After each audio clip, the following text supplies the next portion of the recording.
দেখো আমি এখন রান্না করছি ওটস ঈশানের জন্য, কারণ এটা খেয়ে ও স্কুলে যাবে। এখন বাজে হচ্ছে গিয়ে 7:22।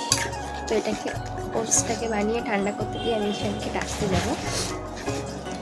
এই যে দেখো ওটস রান্না হচ্ছে।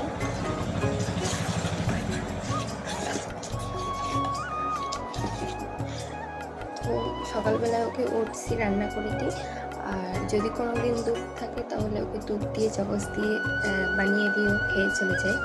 তো দুধ আর চকসের থেকে ওটসটাই ও বেশি ভালোবাসে খেতে। তো চলো এটাকে বানিয়ে নিই, তারপরে ওকে ডাক দিই। ঈশান, তুমি কি খাচ্ছ? ওটস খেতে তোমার ভালো লাগে? কতটা ভালো লাগে?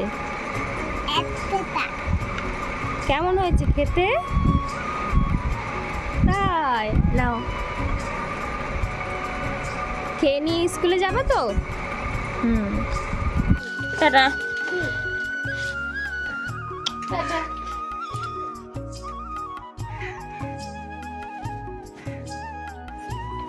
আবার এই হাত দিয়ে টাটা দেয়, এদিকে টাকা।